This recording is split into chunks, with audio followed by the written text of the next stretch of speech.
So today we're going to learn how to play Jamaican Ludo. So let's start with the basics. Each player has 4 player pieces, and these pieces will be the same color, like what you see on your screen. So example, this player on the lower right hand side would have all blue player pieces. That will distinguish him from the other players on the board. So each player would have his or her own colors.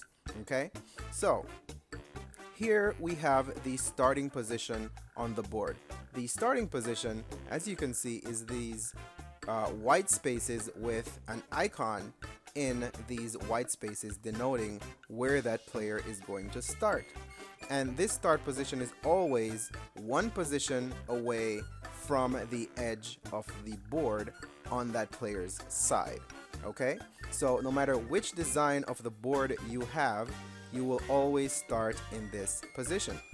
When you start here, you travel all along the square boxes and the edge rectangle boxes until you get around the board to the rectangle box, the long rectangle box right before where you started. So the starting position is called your start, and the ending position where you go into your goal area, it is called your home stretch.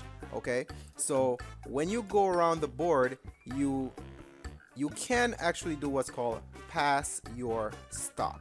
Okay, you don't want to do that because you're going to have to go all around the board again. You have to throw the dice and move all the places to get back around to your home stretch.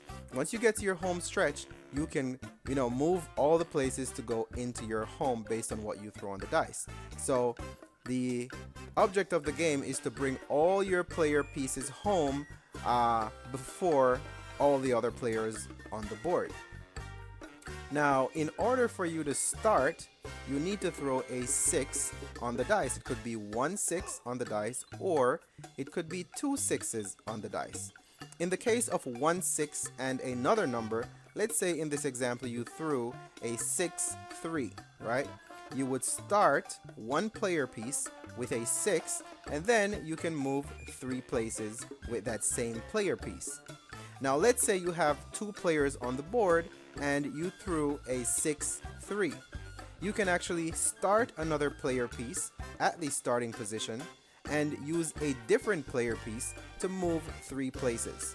And you can do this all around the board, okay? Now, if you so choose, you do not have to start a player piece with the throw of a 6 on the dice. And this is more in strategic play. Most players will want to start all their player pieces on the board so you can continue running around the board until you get to your home stretch. Now it sounds pretty easy, but the problem comes in, let's say a player where we have our logo over here starts at this position. Now if the player on the Jamaican love sign where they started comes around to this area right here, and this player on the left side starts, they can kill a player piece, sending that player piece back to their home or back to their, we call it their yard, right? So you would have to throw a 6 again to start that player piece that was killed. Okay, so you have to be very careful when you're going around the board, because any player at any given time can throw different things on the dice and kill your player piece, sending it back home. And that will prevent you for sometimes a very long time from getting to your goal position. Now, there are other rules of the game, right, where you can have 2 player pieces on the same square block, and that will create what's called a barrier. Now, a barrier is a spot where 2 player pieces stand up and no other players can pass. No matter what you throw on the dice, you cannot pass that player piece. However, before the game starts, there are actually game rules that are set. So if you choose to allow a barrier to allow another barrier to cross, or another barrier to kill that barrier, then you can actually do so. But in normal gameplay, that is not allowed. Once you create a barrier, only that player can cross its own barrier. Everyone else has to stay behind and wait until that player opens that barrier because of some other complications on the board, or if that player so chooses.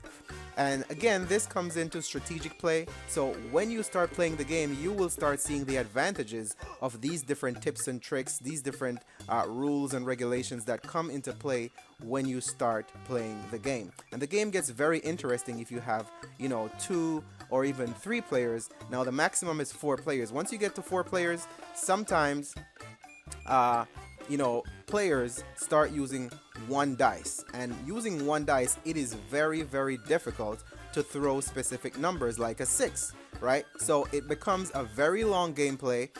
Sometimes it's become frustrating for some users, so we always recommend use 2 dice. No matter how many people are playing, 2 dice will almost guarantee that you will throw a 6 several times during that game, so that you can start all your player pieces and get the game interesting and fun for everyone else to enjoy.